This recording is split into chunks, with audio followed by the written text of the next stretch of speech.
CBN Campinas, o estúdio CBN direto da Lagoa do Taquaral. Deixa eu agradecer ao Valdir Oliveira, nosso ouvinte internauta que está participando aqui, o Hélio que mandou mensagem, a gente repassa para o Eliel no Arena, mas nós estamos recebendo aqui, já fizemos até uma pré-estreia no bloco anterior, o vice-prefeito de Campinas e secretário de Relações Institucionais, Vanderlei de Almeida, o Vandão. Secretário, muito boa tarde, obrigado por nos atender, por vir até o News Truck para conversar com a gente nesse aniversário de Campinas. Seja bem-vindo. Boa tarde, Guarezo, boa tarde a todos os ouvintes do estúdio CBN. É sempre uma satisfação muito grande estar com vocês e poder dialogar com a nossa cidade. Estamos há um ano aí de um número redondo, né, 250 anos de Campinas. Muitas vezes, secretário Vandão, vou chamar de secretário e vice-prefeito, mas porque é mais fácil, tá? À vontade. Muitas vezes tem os desafios da cidade, as pessoas falam, aniversário não tem o que comemorar. Não é bem assim, porque muitas situações que são feitas pela prefeitura, às vezes o cidadão não enxerga, né? Assim, não consegue saber, porque é algo que não é visível para a população, né? Então, nesse aniversário de 249 anos, o que o senhor destacaria no trabalho hoje da prefeitura, né, e até da secretaria que o senhor faz parte? Guariz, eu acho que você falou, né? A gente, às vezes, as pessoas não têm a percepção do que é uma cidade, de toda a complexidade que é o funcionamento da cidade, né? Desde a hora que você levanta e passa no primeiro semáforo que tem que estar funcionando, né, ou que pega um ônibus, ou que para num trânsito, ou que numa rua que está pavimentada, a gente não percebe, mas tudo isso é trabalho nosso, tudo isso é obrigação nossa. Eu acho que depois de um período de pandemia, né, que a gente passou e que os serviços públicos foram muito, muito testados, eu acho que os 249 anos de Campinas acho que é o primeiro aniversário, né, pós-pandemia, porque 22 a gente ainda estava um pouco tinha acabado o decreto de pandemia, durou até 31 de dezembro de 21, e 22 ainda estava muito, muito incipiente ali o final da pandemia. Então, acho que é o primeiro aniversário que a gente pode respirar, voltar a respirar, né, e festejar com a cidade. O prefeito lançou aí um calendário do mês de aniversário com uma série de atividades, shows, eventos, inaugurações, lançamentos. Lançou hoje um portal de obras com 1 bilhão de investimento para a cidade. Então, acho que a população vai poder perceber isso nos próximos dias. Bom, tecnicamente a pandemia ainda não acabou, mas é muito o decreto, sim, como o senhor explicou, mas dá para ver que é muito diferente, né? E economicamente, a gente estava o senhor já estava aqui comigo quando a gente rodou a reportagem do Enzo Niani sobre a economia no município pós-pandemia, né? E desse caso também houve um reforço para a cidade de caixa, por exemplo, aquela vocação que Campinas teve do turismo de negócios. O senhor vê essa retomada também na cidade de Campinas nesse período? Sim, não é só Campinas, né? Acho que o país como um todo teve um período impressionante, porque na pandemia não foi todo mundo que perdeu, não foi todos os segmentos que foram prejudicados. A gente teve muito segmento que cresceu e cresceu bastante. Construção civil mesmo é uma delas. O cara está em casa, né, não viaja, não vai para o restaurante, olha para casa, vou reformar minha casa, vou aumentar, vou trabalhar online aqui, preciso de uma adequação. Então teve segmentos que cresceu bastante. Mas é perceptível, sim, que acho que a retomada da economia ela está acontecendo e está acontecendo numa velocidade até surpreendente. Então a cidade deve aí, se Deus quiser, nos próximos anos respirar áreas aí de recuperação. Quando a gente fala de locais históricos de Campinas, né, e a prefeitura está ali na Anchieta, entre o Cambuí e o centro, né? Mas o senhor sabe, deve ouvir pelas ruas aí, até talvez dentro das reuniões do próprio governo, muita preocupação com a região central de Campinas, né? Que houve uma deterioração, né? A gente está vendo muitos estabelecimentos comerciais saindo do local, uma população em situação de vulnerabilidade cada vez maior. E o senhor citou agora a construção civil, porque tem o projeto de incentivo para revitalizar, né? quanto que para a prefeitura é importante um centro de Campinas forte, secretário? Guariz, o prefeito Dário, desde o começo da gestão, ele tem se dedicado pessoalmente nessa pauta do centro. São várias iniciativas que ele mesmo está capitaneando, como, por exemplo, o pátio ferroviário. Ele teve em Brasília recentemente, está nos últimos ajustes para a gente ter um termo de cessão por parte do governo federal que vai permitir a gente lançar ali novos empreendimentos. A gente fez recentemente uma lei de isenção de IPTU para a recuperação dos prédios. Ele vai lançar na semana que vem uma nova lei de incentivo de ISS para segmentos que queiram se instalar na área central. Agora, não dá para negar a dificuldade que é. Só que também não é um fenômeno só de Campinas. Isso é um fenômeno das grandes cidades, né? Não é só Campinas, não é só São Paulo. Todas as grandes capitais, não só do Brasil, mas do mundo, tem essa dificuldade. E Campinas ainda tem uma outra característica que ajuda nisso, né?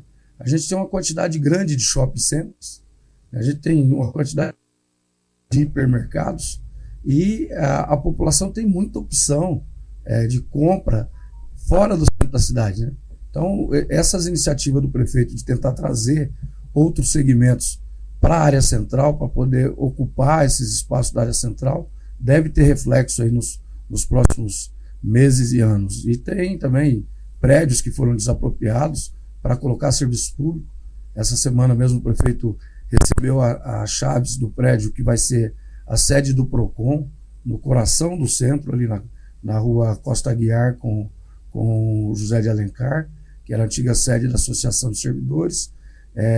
Teve um outro prédio próximo ao terminal que foi desapropriado também, que vai ser um serviço da assistência. Enfim, tem várias iniciativas que o prefeito tem se dedicado para a recuperação da área central. Mas é um desafio grande, é um desafio que ainda vai demandar muitos esforços, mas a gente vai, aos poucos, vamos retomando, recolocando novas atividades para o centro poder ser ocupado.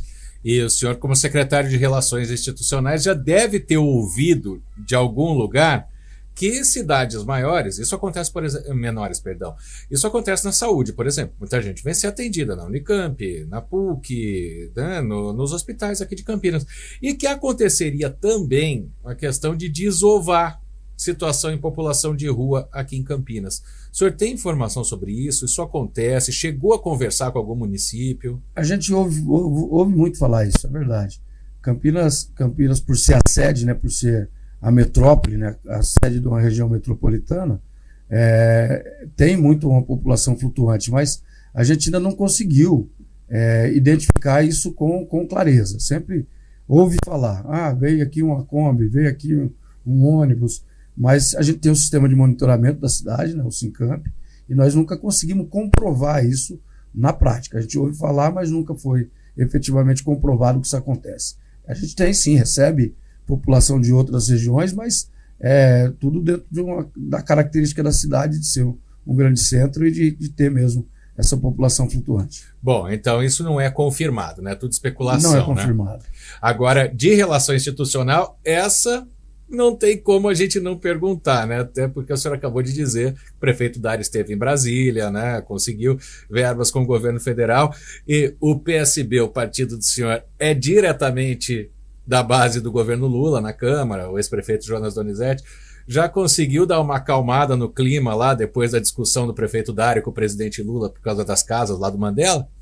Eu tive pessoalmente em Brasília, né? Eu fui com o ministro da Secretaria-Geral da Presidência, pedi uma audiência a ele, o Márcio Macedo, para esclarecer, para levar para o presidente. Eu não tive oportunidade de falar com o presidente, mas falei com o ministro secretário-geral da Presidência e disse a ele: o presidente está caindo em fake news. Nós que combatemos tanto fake news, Campinas não tem um programa habitacional de 15 metros quadrados, de moradia de 15 metros quadrados. Aliás, lugar nenhum tem, né? Então, nós estamos fazendo uma adequação a uma situação que tem uma reintegração de posse concedida, que já é reincidente e que foi muito traumática quando foi reintegrado o Mandela 1 na região do Capivari. E a solução dos embriões, ela é uma solução para uma situação pontual e dialogada, negociada e muito bem aceita pela população. Não é um programa habitacional, mas é uma medida que o município lançou para resolver uma situação que já se arrasta desde 2017. Bom, então, mas foi só um ruído na comunicação? Como é que é a relação hoje da Prefeitura de Campinas com o governo federal? Acho que a relação é boa. Campinas é uma das principais cidades do país, né, uma das maiores cidades do nosso país, e não tem como a gente não dialogar, não só com o governo federal, com o governo do estado também. Independente da coloração partidária que lá se instalar, Campinas tem que ter esse diálogo e tem que ter esse canal aberto com as outras esferas de poder. Nós tivemos, em outros momentos, outros presidentes, outros governadores, e nós nem por isso abrimos mão de dialogar e buscar para a cidade o que é de direito do nosso município. Não vai ser diferente com a gestão Lula. Já que o senhor falou de governo do estado, né, antes da gente encerrar, vice-prefeito Vandão, acaba de sair a autorização, né, do estado, vamos dizer assim, como é que a gente pode dizer, sancionou o trem intercidades. Óbvio que não é uma obra para agora, né? Não é na gestão que o senhor está, com o prefeito Dário, mesmo que fique mais 4 anos depois, mas como que o senhor vê a importância de se colocar o trem intercidades? O que isso vai trazer para Campinas? Eu vejo como uma medida muito, muito, muito positiva, porque é retomada de um modal que, na verdade, não deveria nem ter chego a esse estágio de abandono, né? Campinas hoje é uma das cidades mais motorizadas do país. A nossa frota tem mais de 900 mil carros. E hoje o deslocamento de campineiros para São Paulo, seja a passeio, a negócio, a trabalho, é muito grande. E você ter uma alternativa férrea, eu acho que vai ser um grande avanço, e a gente espera isso há muito tempo, né? Há muitos anos é dito que vai chegar, e agora o governador Tarcísio tem dado sinais claros aí que parece que chegou. Então nós estamos aqui na expectativa e, lógico, torcendo muito para isso dar certo, porque eu acho que é importante essa alternância de modal de transporte. O transporte férreo precisa ser retomado, não só na região, no país com mais intensidade. Agora, para liberar o senhor, saiu hoje também o edital retificado do transporte público de Campinas, né? Isso para o senhor vai trazer algo de novo para a cidade, algo de melhor para a população? Como que o senhor vê esse trabalho agora com uma nova licitação? Essa é a grande expectativa, né? A gente aproveitar o momento da nova licitação e concessão e avançar na qualidade do transporte, né? Esperamos frota nova, frota elétrica, parte da frota elétrica, Wi-Fi, ar-condicionado, enfim. Acho que a população pode e deve esperar, né, um avanço grande na qualidade do nosso transporte com essa nova licitação. Agora, é um sistema complexo. A cidade está vendo que já outras tentativas foram feitas e a gente espera que agora, finalmente, a gente consiga, aí em setembro, que eu acho que é a data do leilão, exato, ter um novo sistema funcionando. Secretário, vice-prefeito Vanderlei de Almeida, secretário municipal de Relações Institucionais, vice-prefeito de Campinas. Vandão, muito obrigado pela presença com a gente aqui no Estúdio CBN, direto